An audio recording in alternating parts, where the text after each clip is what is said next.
നിങ്ങൾക്കറിയുന്നത് പോലെ നയൻതാര വിഘ്നേഷ് ശിവനുമായി പ്രണയത്തിലാവുകയും വിവാഹം ചെയ്ത് വാടക ഗർഭത്തിലൂടെ 2 കുട്ടികളുടെ അമ്മയാവുകയും ചെയ്തു. ഇപ്പോൾ അവർ തങ്ങളുടെ ജീവിതവും കരിയറും കൊണ്ട് സന്തോഷത്തോടെ മുന്നോട്ട് പോവുകയാണ്. അതിനിടെ തന്റെ സിനിമാ പ്രൊമോഷനുകളിലും സിനിമയുമായി ബന്ധപ്പെട്ട മറ്റ് പരിപാടികളിലും നയൻതാരയുടെ പങ്കാളിത്തം അപൂർവമായി മാറുകയാണ്.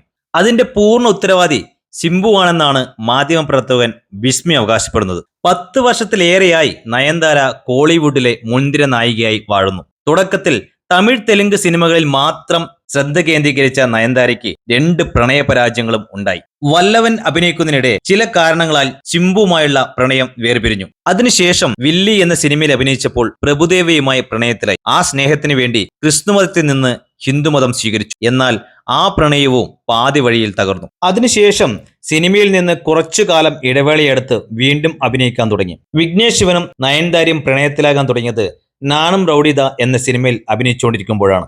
വർഷങ്ങളോളം ഒരുമിച്ച് ജീവിച്ച ഇവർ 2022 വിവാഹിതരായി. വാടക ഗർഭത്തിലൂടെ അവർക്ക് 2 ആൺമക്കളുണ്ടായി. വിവാഹത്തിന് ശേഷവും അഭിനയം തുടർന്ന അവർ അവസാനമായി അഭിനയിച്ചത് അന്നപൂർണി, ജവാൻ എന്നീ ചിത്രങ്ങളാണ്. അന്നപൂർണി പരാജയവും ജവാൻ വിജയവുമായിരുന്നു. ഇപ്പോഴിതാ മണ്ണാങ്കട്ടിയിൽ അഭിനയിച്ച് പൂർത്തിയാക്കിയ അവർ മലയാളത്തിൽ ഡിയർ സ്റ്റുഡന്റ് എന്ന സിനിമയിലാണ് അഭിനയിക്കുന്നത്.